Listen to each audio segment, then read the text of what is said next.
Remember those old Rankin and Boss films that would air on television during the holiday seasons? Well, it turns out that there's a lost film that was created by the two animators, and it was believed to be the predict of the original Rudolph the Red-Nosed Reindeer film. The footage was said to have it between discovering the abandoned storage unit in Hollywood, which it also contained rare stock footage and movie stills from the other well-known Rankin Boss films.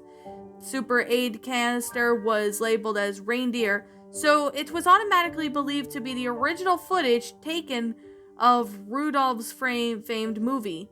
Knowing that it could be a major artifact in the world of Rankin Boss, the person who discovered it kept it for himself along with the Super 8 projector. The individual, who I will keep anonymous for reasons I will explain later, viewed the footage while he or she took notes on every aspect. The following account is a combination of all the noted details made about the film. The film begins with the opening title screen, seen like the original Rudolph footage. The blizzard gusts etch out of the names of those who were most noted for creating the film, including Rankin and Boss, but there was one detail that I have noticed, which is especially strange for a holiday film, is that there was no audio whatsoever. Not even the sound of the gales can be heard, let alone holiday music which sets the mood. When the wind was near the moment of unraveling the title of the film, I already came to the conclusion that Rudolph the Red-Nosed Reindeer was about to appear. But as the wind blew away the snow, the title Randolph the Reindeer appeared, instead of the trademark that it took of the title that fans were all have come to know. While the title appeared in dulled block-shaped letters, I then knew it was at that point that I was viewing an entirely different film.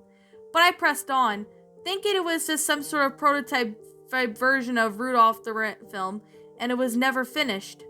The snowy winds blew away that revealed the older reindeer, who I assumed was to be Randolph.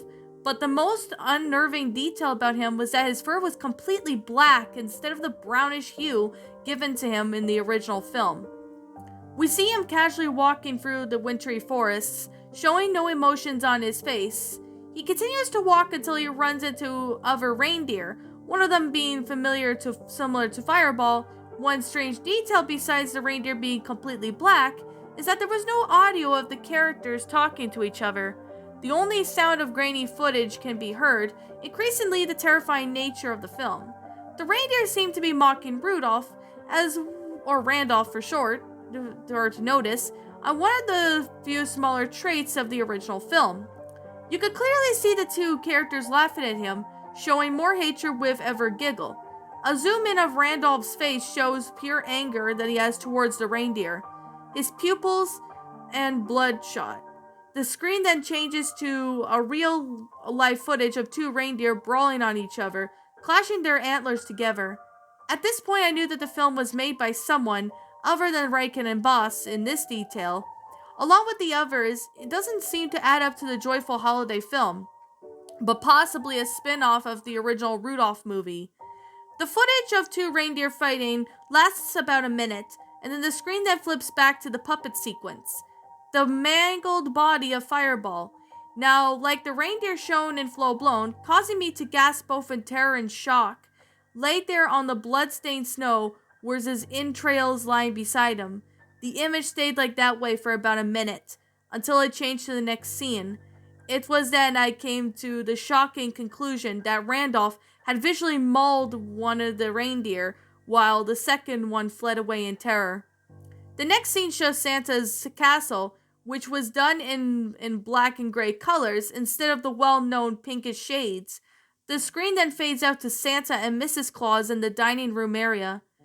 Both are wearing black, colored versions on their original outfits, Santa's being trousers and suspenders, and Mrs. Claus with her dress and apron. At this point, audio returns to the footage and we hear the two arguing about Christmas-related problems. Mrs. Claus spoke with an irritable tone, as if she was angry with Santa about something. Santa's responses came out in a depressed manner, dragging some words into a gloomy fashion. The audio was once again lost, and the quality of the footage goes from mediocre to absolute crap. The scene that stays on Santa and Mrs. Claus for about the two puppets are not animated into the footage. It looked as if the animators were just holding the puppets, moving them around in a childish manner.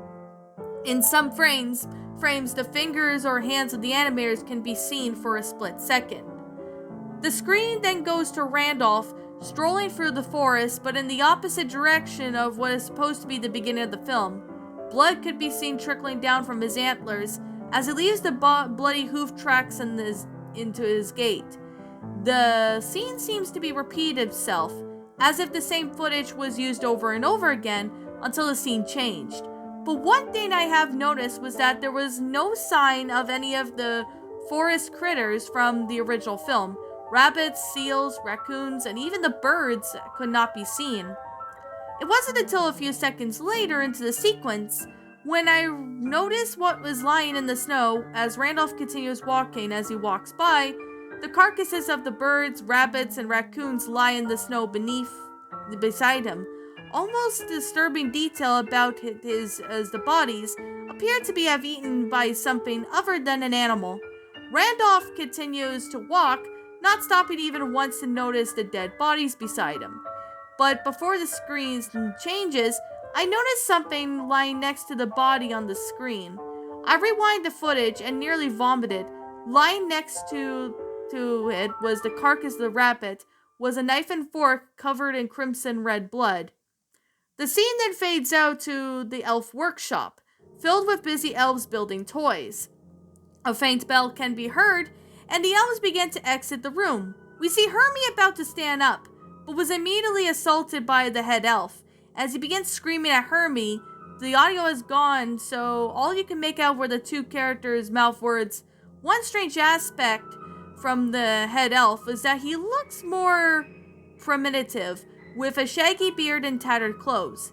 Hermie sported worn-out clothing as well, and both characters seem to have large scars on their cheeks and hands. At first I was confused about this detail, thinking that there was just some errors in the sculptures of their faces, but when I came to the conclusion that sent shivers down my spine, Santa was forced the elves to work non-stop on the toys, and any disobedient elves were whipped, and the head elf finished his conversation with Hermie and walks out of the workshop. Hermie is now alone, single light shining above his head. For a few seconds, he simply stares at the toy train and he had begun working on before. Then he reaches over and grabs a mallet and proceeds to strike the train repeatedly. The screen stays on Hermie as he emotionlessly smashes the train. The camera then zooms in on the train, which is now shown to be reduced to a pile of wood and splinters. The scene then fades out. Now we see Randolph sitting on his cave next to the cardboard box as he simply stares on the opposite wall for a good 5 minutes. Blinking, there is no sign of his parents. I could only expect that something bad had happened, seeing the nature of this film. I then froze in front of the screen when Randolph picks up a revolver from the box. He slowly puts the gun on close to him, pulls back the hammer, and the scene then changes before he could pull the trigger. A title card then appears on the screen stating 4 months later, and we see a large group of elves and reindeer at the funeral.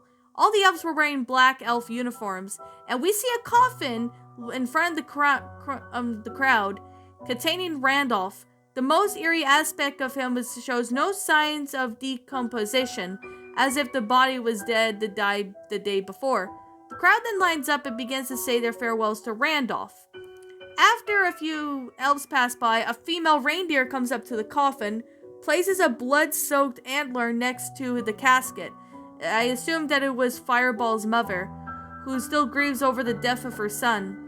Santa and Mrs. Claus came next, and when the head elf, then leaving Hermie for last, he steps up to the coffin and begins to say farewell. Near to the end of this statement, the audio returns to the film, and then bends over to the casket and whispers, "There's a storm coming," into Randolph's ear before walking away. The last few seconds of the scene show a zoom in on Randolph's face, which means there has a massive hole in the head from where the bullet exited. The film ends. Authorities later found the person in his or her home who apparently had gone mentally ill upon viewing the movie, in addition to the phrase, "There's a storm coming," was found written in blood on several walls of the house, and a body of a raccoon was discovered in the individual's bedroom. The actual film itself mysteriously disappeared after the first viewing to this day. The authorities and psychologists are still unsure of what caused the person's symptoms, or more importantly, why. I have this single warning for you all who are reading this. If you happen to find a copy of this film, or actually the reel itself, don't and under any circumstances watch it, in hopes of saving everyone from viewing it. As of now, we can only hope that the film is never discovered again. If it is found, however, I really do hope that individual has read this warning beforehand, and will destroy the film out of fear and safety. But if you choose not to heed my warning, and you watch the film, then I'm afraid it's already too late for you. And that, my little pretties, was Randolph the Reindeer, a Rudolph Red-Nosed Reindeer Lost Movie creepypasta. My final thoughts on this story? I'm gonna be 100% honest that this is actually an alright story for what it is. I mean, the concept of its own self did seem to be somewhat, interesting at the beginning. But at the end, and even the story itself, it just, to be honest, it just kind of fell flat in my opinion. I mean, I'm being 100% honestness here, folks. How do I put this in the most, basically, to put it bluntly, most honest way possible? And, I mean, I'm not a major fan of this, story. I'm just gonna be 100% honest. I'm not a major fan of this story. I mean, I didn't really care for this story a whole lot. I mean, it's a good, episode for, Christmas time because, it's talks about Rudolph the Red-Nosed Reindeer. And since, we're on our way into December, I thought, I'd read some Christmas-related, creepypastas. So I decided to go ahead and read this one. Now, I'm definitely going to say right now that this is basically a Lost Rankin Boss movie.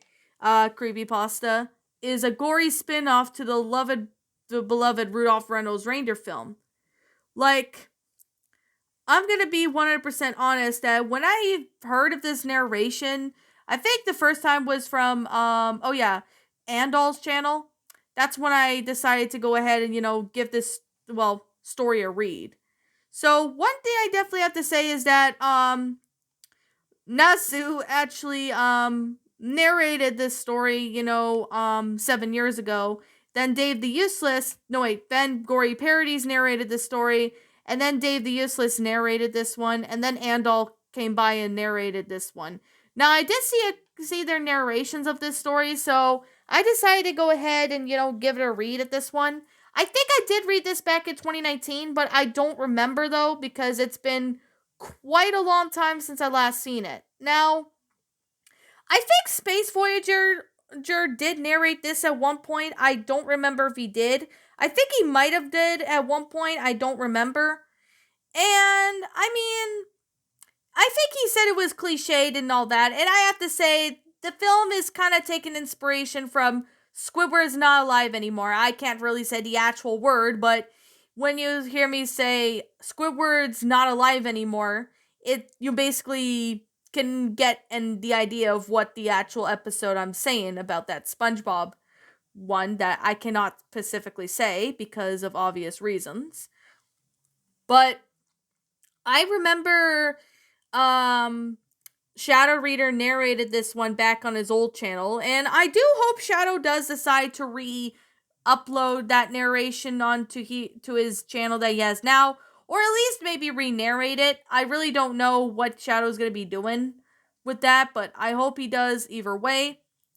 I mean, this story of its own self, it does have somewhat of a good concept at the beginning, like the introduction. But when it got to the actual film, there were cliches in this story such as bloodshot eyes, there was blood, gore. I mean, and then there was the ending part where it involves Randolph or Rudolph taking, a gun and, taking his own life. I'm like, I mean, it does rip off a bit of, well, Squidward's not alive anymore, which I can understand why, Shadow really pointed the issues of this story out back when he narrated this one on his old channel. I do hope Shadow does decide to re-upload it because, I think it was kind of neat to see Shadow narrate this story. Now, I mean, the grammar seemed to be alright. I'm not going to deny it. The grammar was not too bad. I mean, yeah, there were run on sentences at parts of the story, but it wasn't that terrible. I mean, the grammar was pretty good, and the sentence structure was alright too. I mean, there were run on sentences, but, the story wasn't that bad in grammar wise and sentence structuring wise. I mean, it's just the aspect of, the gore and all that was, incorporated in there. I mean, yeah, I do agree that it's cliche, but for whatever reason, in this matter though, it somewhat did manage to work. But with that being said, I'm just gonna sit here and say that it just I don't really know what to say about this story. I mean, this story does have an interesting concept, but with all honesty, it just didn't really work that great. I'm just being honest. Like, I mean, the story was not terrible, but I wish this story did have improvement. Like, I really wish this story, improves over time. I mean, it's possible that it might improve, maybe, but I really don't know. I really don't know if we're actually gonna get, maybe a rewrite of this. Like, maybe if there was a rewrite of this story, maybe it might be slightly, or at least most of it, be better than this one. At least that is to me. I mean, this one wasn't terrible, but it's not my cup of tea. I'm gonna be honest. And references to that one famous SpongeBob creepypasta, I mean, it doesn't really needed to be there. It was not necessary. That's just me, though. But I think it might be me just being nitpicking. But yeah, you guys can, explain what your thoughts are on this one. Now, I'm gonna sit here and say this right now that this story does have somewhat of an interesting concept, but at the own time, I think this story was cliched. But I mean, it does have a somewhat of a good, interesting plot twist of it. But I'm just not a fan of this story. I'm gonna be 100% honest. But yeah, you guys might like this story. I mean, some of you guys might like this story. Some of you guys might not. But that's your opinion, and I'm all free with your opinions. So, I guess with that being said, I'm gonna sit here and say this right now. Like I'm gonna say, this is just simply my own personal opinion. And if you happen to disagree with me, that's fine too. We're all entitled to our own opinions in regards to these creepypastas. And this is simply my own personal thoughts. My final rating this story would have to be a 5 out of 10. I'm giving it a 5 because the beginning part seemed to be pretty interesting, and it did seem to have a good concept, but the only issues I have to say were the fact that it's kind of copies parts of it, like Squidward's not alive anymore creepypasta. There was also a couple cliches in this story that didn't really, needed to be there. And I would have to say that the grammar was most of it was good, and the sentence structure was alright. Maybe not perfect, but it was alright. It was at least readable. Same thing with the paragraph structuring. I mean, some of the paragraphs were a bit big and does need to be separate, but, Other than that, the story was not a bad story. I'm just not a fan of it. It's just my opinion. Yen.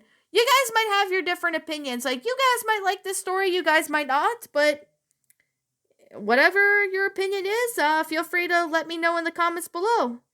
Anyways, with that being the case, that being said, what did you guys personally think of this creepypasta? Did you enjoy it? Did you not? Also, what we have done personally to help make this story a lot better? Feel free to leave me know what your thoughts are down in the comments below. I'm the Queen of Lions. Thank you so much for watching today's episode, and if you're brand new here to this channel, be sure to like, comment, and subscribe because I make brand new videos every single day. Don't forget to ring the notification bell to when I upload, so that way you guys will not miss an upload. And as always, please roll the outro because I'm out.